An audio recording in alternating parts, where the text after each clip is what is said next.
Hey, welcome to the Gwinnett Small Business Spotlight. I'm Gary Martin Hayes. On our show, we love to feature and celebrate the small businesses that are out there within Gwinnett County through quick interviews. You're going to learn who they are, what they do, why they do it, why you should use them, and where you can find them. And I encourage you to seek out and support all the men and women who are out there making Gwinnett County great. Today's episode is going to be a little different, though, as I want to highlight a nonprofit that is based in Gwinnett County that is doing amazing work, not only within the county, but across the country. And our guest today is Bob Rodgers, who is the president and CEO of Street Grace. Bob, thank you so much for being here with us. Oh, Gary, thank you so much. I appreciate it. Sure. I'd love for you to share, if you would, with our viewers, the mission of Street Grace. Yeah, it's simple. Our mission is to eradicate the commercial sexual exploitation of children. That is what it was when we were founded, and that is what it is today. Outstanding. So true to the mission from the very beginning. So how did all of this start, or why did Street Grace start, I guess? Maybe a better question. Yeah, no, good questions. It's interesting. I think it would be best described as kind of the perfect storm. So there were some things that were happening locally, and there were some things that were happening around the country.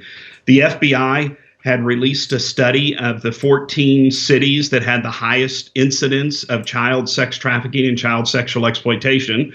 Unfortunately, Atlanta was on that list, and then when they published it, they listed the list alphabetically. So we ranked as the first name that everybody saw. Simultaneously, then Mayor Shirley Franklin was also becoming more and more aware of the issue as she was asked questions and was out and about. And she herself launched a study called the Dear John campaign, which those that have been around Atlanta for, a couple of decades will remember. We had posters and billboards around the airport, and that were saying, if you've come to Atlanta to exploit our children, you're not welcome. She launched a book and did a book tour. There was a chief magistrate judge in Atlanta who had written an article or an op-ed for the Journal-Constitution that said she had just presided over her 1,000th case of a teenage child being standing in her courtroom being charged with prostitution. Wow. And there was no buyer and there was no pimp at the time to be found anywhere. And she said, this system is broke. And this is where Gwinnett and others come in. Gwinnett and a number of churches and ministries around Atlanta had begun meeting and actually were talking and praying that there would be a way that they could come together collectively rather than independently and do something to have a positive impact on all of Metro Atlanta. And that's when Street Grace 11 years ago was launched. So tell us, if you would, about the mission for Street Grace. What is it? Yeah, if you take that and you unpack this idea of commercial sexual exploitation. So what does that mean? It means sexual exploitation of a child where something of value is either promised or exchanged. Okay, so let me give you a couple of examples that are real examples that have occurred. So it could be a person of influence over a child's life who is exploiting them and profiting from it. It could be a math teacher who says, you've got an F in my class and you've got to pass to graduate. I know how you can get a B. It can be a university president. It could be, but it could be a university teacher that has, and this has occurred in Atlanta, is trafficking 2 or 3 of his students in an apartment in Metro Atlanta and scheduling appointments and leaving the cash and profiteering from that. It can be as simple as in a middle school or a high school where a child is looking for acceptance and they're looking for a sense of belonging, and they might be involved or invited to participate in a gang where that kind of, quote, protection and belonging could occur. But then there's a sexual trade-off for what has to occur for an initiation or an engagement in that. I mean, it's just a variety of things, but the key point being something of value promised or exchanged, not just cash. Could be food, drugs, money, clothing, iPhones, technology. Yeah. Gotcha. All right. Well, if you would, please define the problem for all of us. How big of an issue is the commercial sexual exploitation of children, especially in our area? Yeah, if you look at that either through Metro Atlanta or even in Gwinnett County, it's a difficult thing to process. It's also a difficult question to answer because There's not been a tremendous amount of research that's been done in the area, but what has been done comes back with a unified answer, and that is we have a significant problem. A number of years ago, there was some research done around Metro Atlanta that said the underground sex economy in Metro Atlanta was at least a $290 million illegal business. And if you think about that from the perspective of, $100, $150, maybe $200 transactions, the piling on effect of that for adults and for children is significant. One of the things that we know anecdotally is that it doesn't matter where the school is. We have an opportunity to present to 60 to 80,000 people a year, and usually 50,000 or a little more between the ages of 12 and 18. And no matter what classroom we're in, no matter what school that we're in, when we finish the presentation, there's always, a time for question and answer, and then there's some folks that come up afterwards. And it is almost without exception that you will find yourself standing there, and you can already kind of begin to identify the child or the person that kind of is standing in the back of the line, always letting someone else go in front of them. And then when they finally get up to you and they just start to talk and their lips quiver and they say, "This is happening to me. What do I do?" And it doesn't matter the demographics of the school. It doesn't matter the location of the school. It doesn't matter which side of the tracks they're on. This is occurring at a large level. We've heard our Attorney General say a few years ago that anywhere between 200 and 300 kids on any given night in the state of Georgia are sold repeatedly for sex. Wow. You cited one of the statistics for Georgia. It was a study between 2003 and 2007. You said the Atlanta underground sex industry grew from 238 million to 290 million. A question that I have after you said that was there's not a lot of research in this area. Why isn't there a lot of research in this area? Is it due to funding or just lack of interest? What's the reason for that? I don't think it's lack of interest, but it definitely has to do with funding. It also has to do with is doing proper research on a grotesquely underreported event or kind of scourge on our society that occurs. If you think about it, even if a child is sexually exploited or raped or sold for sex as a teenager, the average person isn't at a place where they can speak or come forward about this till they're in their 40s and 50s. Yeah. So you're talking about a weight that someone carries for 30, 40 years most often, and then throughout the course of a lifetime. And to be able to get folks to come forward. Now, I will say it is not as challenging today as it was even 5 or 10 years ago, because there's been kind of this acceptance that this has been an epidemic that's been brewing right underneath the surface and, quite frankly, really in plain sight right in front of us. And because we haven't wanted to look and we haven't wanted to dig in, we haven't dealt with it head on. And that's beginning to occur. And that does that gives me and I think those of us that are in the fight an awful lot of encouragement. And I know one of the reasons why the kids don't come forward is shame or guilt that they put on themselves, somehow blaming themselves for being the victim in that scenario. Oh, yeah. We have, I think countless would be appropriate. I've heard countless survivors of childhood sexual abuse and child sex trafficking have said there is no greater bondage than guilt and shame. Yeah. The guilt and shame that comes with that nothing holds them hostage to this past more than that itself. Even when they are freed physically, they are often never, or it is decades or generations before there's complete emotional freedom. And one of the toughest lessons for them to learn is it's not your fault. Absolutely. I mean, you could say it over and over and over. And it's one of the things that just continues to resonate. Everybody that comes forward, they have this sense of brokenness, like they did something to cause this. Yeah. We're recording the interview right now, Bob, in the midst of the pandemic crisis where everybody's sheltering in place. Do you think this sheltering in place has increased child exploitation? And if so, in what ways? Yeah, it's interesting. If you look at the broader sense of sex trafficking and sex exploitation, the illicit massage business, which is not necessarily for children, is the second largest form of trafficking in the United States. Those have probably to some extent, maybe around 75, 80% have been shuttered during this pandemic. So there's some really interesting dynamics that are occurring there because there is not a reduction in the demand. There is a disconnect from the demand being able to connect with the supply. Okay. And I know that sounds like crude business terms, but I'm just trying to keep it appropriate. And so what we have seen is through some of the technology that we have up that is tracking transactions and attempted transactions from buyers of sex with children, we have seen that stay steady. And in some states along the East Coast, we've actually seen an increase, a noticeable increase, not just a percent or two. So there has been this pent up, demand that's being looked, and people are, on the review boards, you see things about, buyers talking about being frustrated, being, locked in at home with their family and their wives and their children, and not having this way to get out or be and not be accountable. You can't just say in the last couple of weeks, for the most part, honey, I'm going to run out. I'll be back for dinner, but I've got a sales appointment. And so it's been a little more challenging. And if you look at cases of child sexual abuse and incidents at ERs and doctors' offices, all of those have seen an elevate. In addition to that, to speak to it as well, so has the porn usage. Yeah. And I think that's one of the areas that we have not thought about enough with the pandemic and the sheltering in place.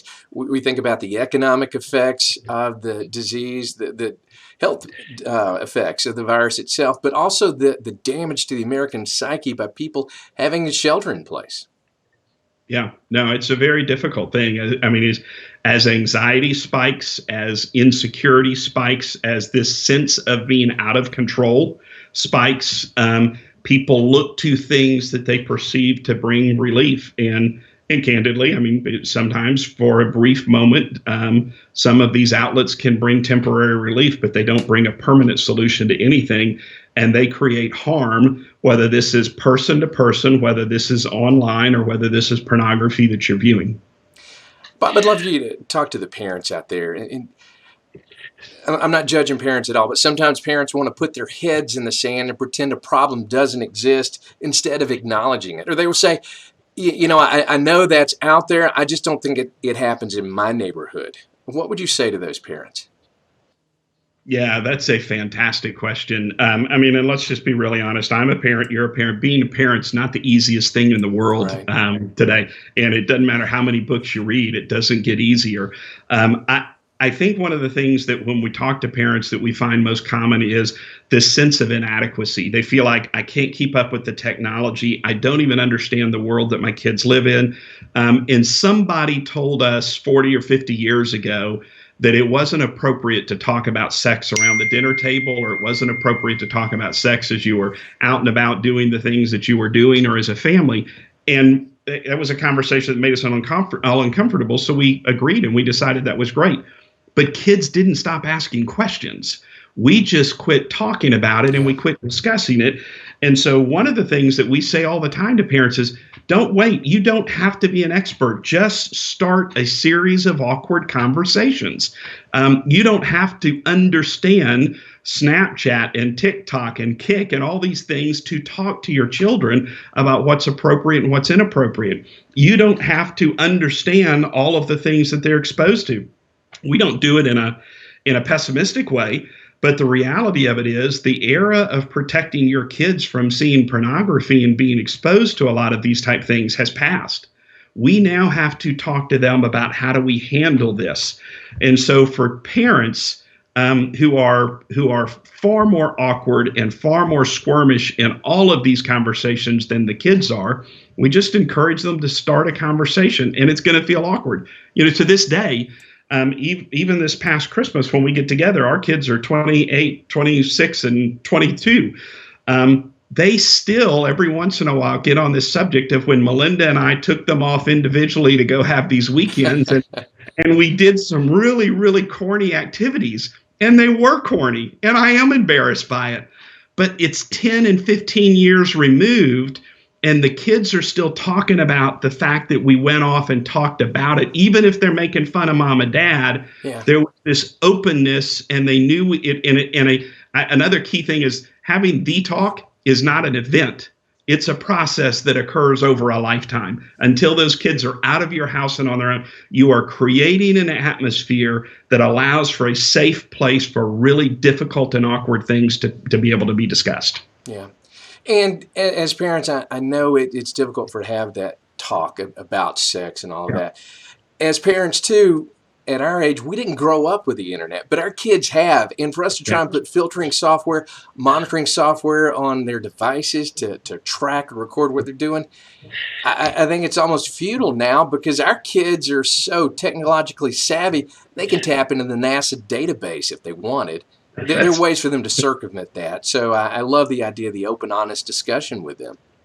No, and you're exactly right. I do think oftentimes, because of this feeling of being out of control or not having all the answers, parents often, I mean, the most common question we get is, what's the best filtering system I can put on the house? And we'll answer that, and we'll give them some suggestions. But that is such an incomplete answer to a really critical question. It's a small component of it, and it does help. But there is no way on earth that that's the answer. It's not a comprehensive approach. Now, in 2008, my wife Sherry and I started Keep Georgia Safe. We did that after 3 young women with ties to Georgia who actually lived in Georgia were abducted and murdered. A lot of parents are going out getting their kids into self-defense classes. They wanted them to be trained in karate, to know what to do in the event something bad happened. We wanted to take a different approach and say, hey, we're more about proactive education. We want to teach the kids how to avoid ever putting themselves in those dangerous situations. And I know Street Grace is all about proactive education. Tell us more about that, if you would. Yeah, I actually remember Keep Georgia Safe and the work that you guys were doing in the school systems. You were an early adopter. And we're out there having conversations when they weren't popular. So thanks for that. But no, you have to think about this in the context of what if it was your child?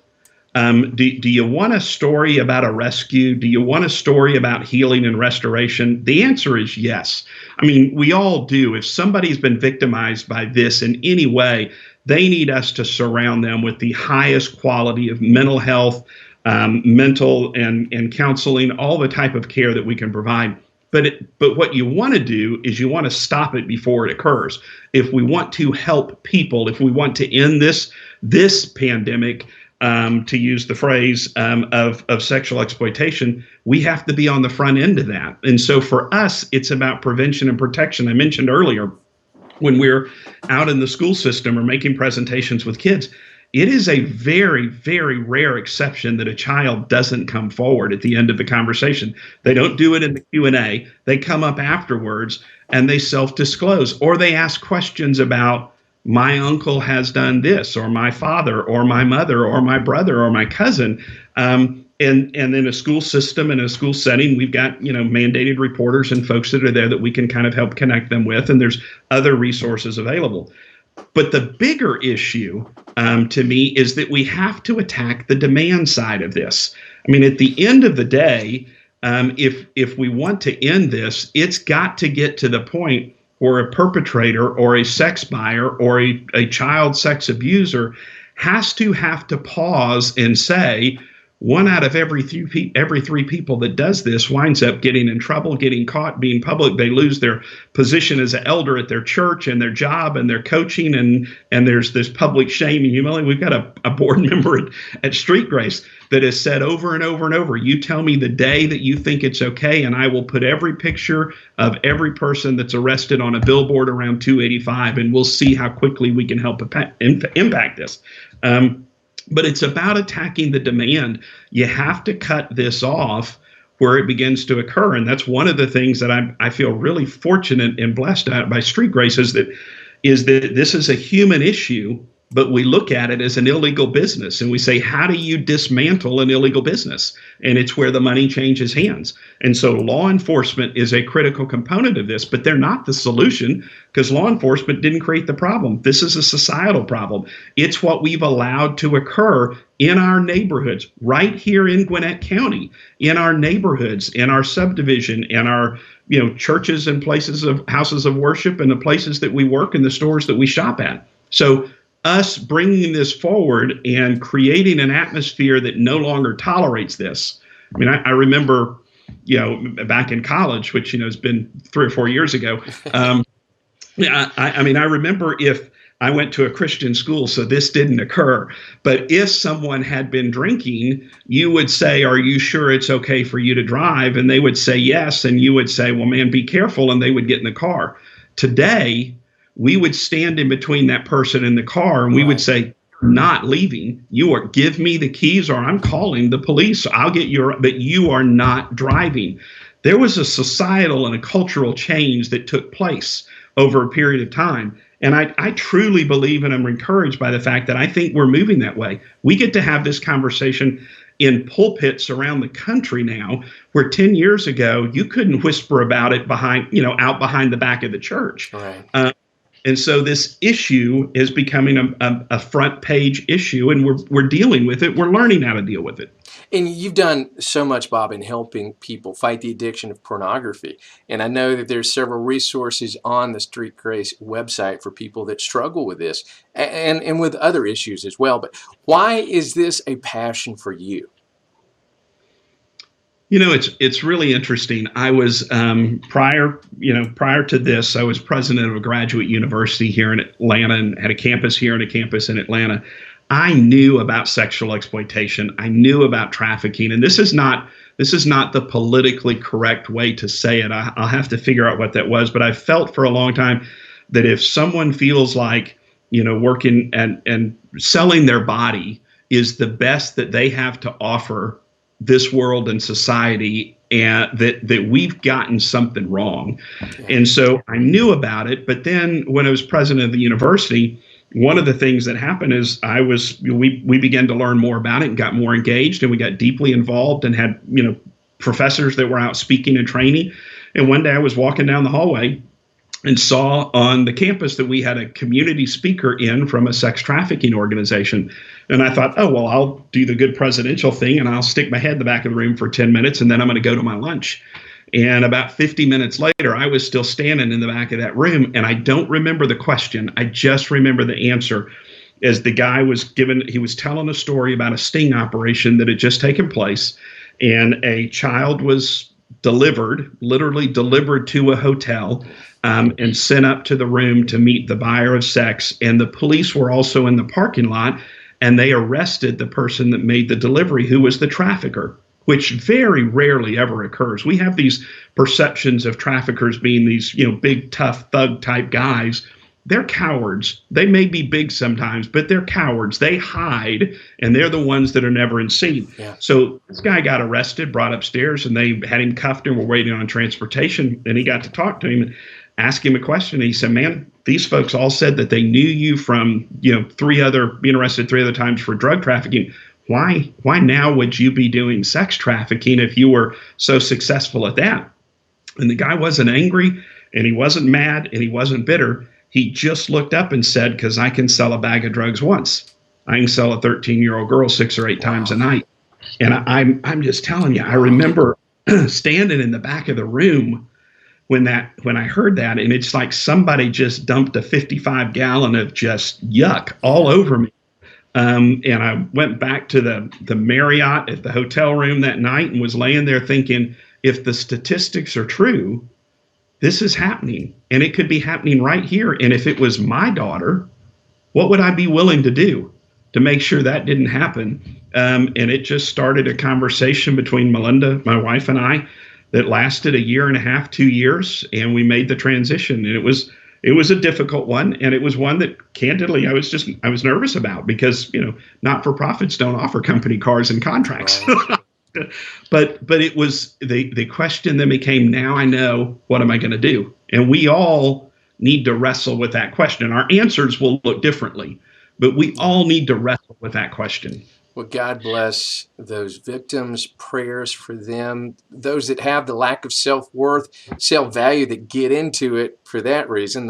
They fall victim to these traffickers. Prayers for those that can establish that self-worth, that self-value when they get out. And you're right, we got to go after the traffickers. But I want to talk a little bit about what you said, going after the buyers.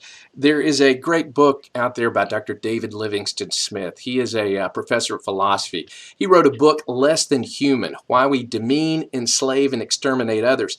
And it chronicles how throughout history, man has inflicted incredible pain and death on fellow man by dehumanizing the victim. We saw it in the Civil War with slavery, where human beings were treated like animals. The abolitionists were successful in fighting back when they humanized the slave. The Nazis, a part of their ideology in allowing the genocide of the Jewish people, was to refer to them as animals and parasites. Bottom line, when we dehumanize someone, we objectify them, and it gives the person in power the freedom to act however they want without any moral boundaries whatsoever. So, Bob, a long way to I guess, ask this question. How can we humanize the victims in pornography and in child or the sexual exploitation, the women that are made to do despicable acts, as well as the children that are exploited in this area?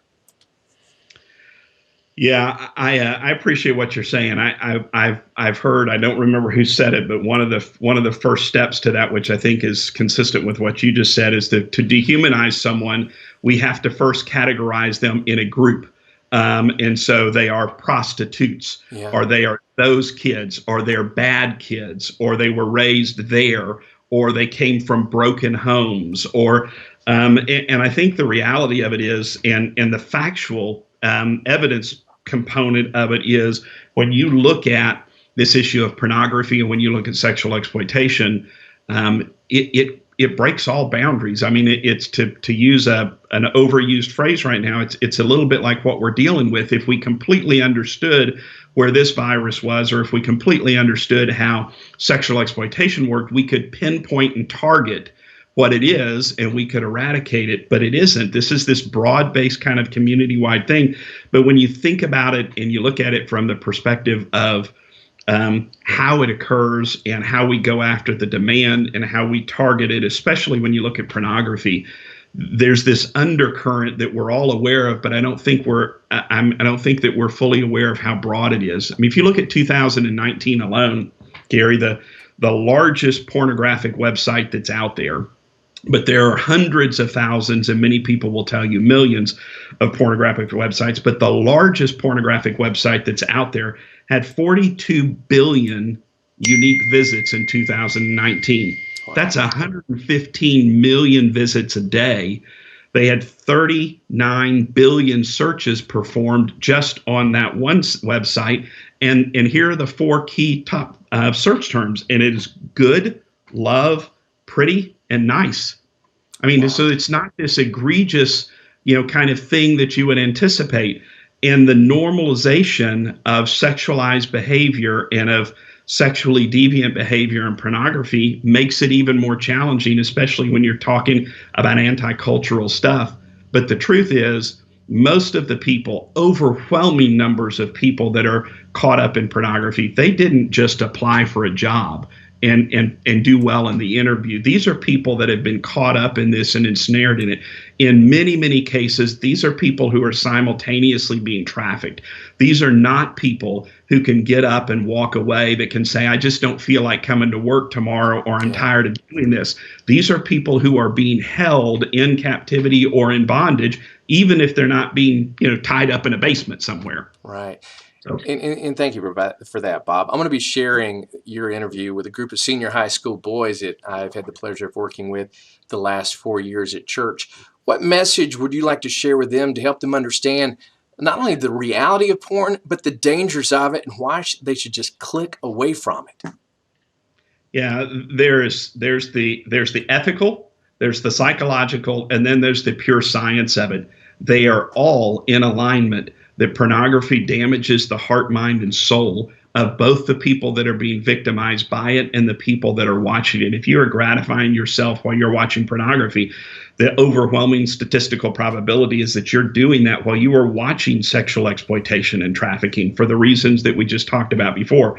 We also have, I think, an advantage in this, and that is, we do see faces. These are real people. Yeah. And I know there is this growing computer-generated graphics and animation and things like that. But for the most part, these are real people. And if we stop and think about it, the CDC tells us that 1 in 4 girls will experience some form of sexual exploitation by her 18th birthday. 1 in 5 boys.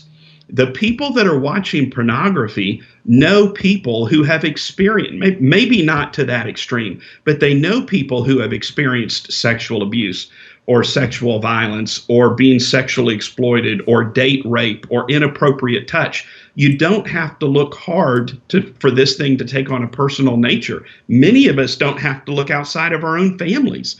I mean, I've been surprised as I've gotten into this work. One of the things that made the statistics become very human to me, because I like the data and I like the research, is the number of people after a presentation, adults or people in my family or friends' families or in our church, that when they find out what we do or how we work on it, will come up and will just whisper in your ear and say, keep it up. I'm one of the statistics. Keep it up. Don't ever let anybody else go through what I went through. And it's incredible. Well, God bless you and the people in your organization for what you do. And I know your message is touching a lot of people's hearts that have heard about Street Grace. How can our viewers not only help Street Grace through perhaps donations, but what volunteer opportunities do you have? Yeah, if they go to our website at streetgrace.org, they'll find out about all of the different things that we do, meetings and community relations. We have events. We have street outreach teams that go into areas of high risk and go out and knock on doors and try to provide resources and help for people. So there are really kind of countless opportunities for them to get involved. We're a not-for-profit, so every donation helps the mission. But in any way that folks can get involved. And I want to add, too, part of getting involved sometimes doesn't mean that you have to give money, and it doesn't mean you have to show up at something. You might just connect us to the appropriate person at your church or at your children's school or an area that you have involvement in that has influence or relationships with children. And we would love to be able to help with that and be a part of it. That's what we do, and that's how we grow our mission and how we have an impact. Well, hopefully today's interview is going to get in front of a lot of those people. And I encourage our viewers, please go and donate. Go to the Street Grace website, learn more about the organization. They are doing amazing things, not only in our backyard, but across the country. And they deserve not only our financial support, but our prayers. So, Bob, God bless you guys for all you do. Thanks for being here with us. Hey, thanks. Same to you, Gary. Thanks for what you do, and thanks for helping to raise awareness about this issue. It matters a lot. Glad to do. It does matter a lot. Again, thanks to Bob Rodgers, the president and CEO of Street Grace, for being with us. Thanks for watching. God bless and be safe.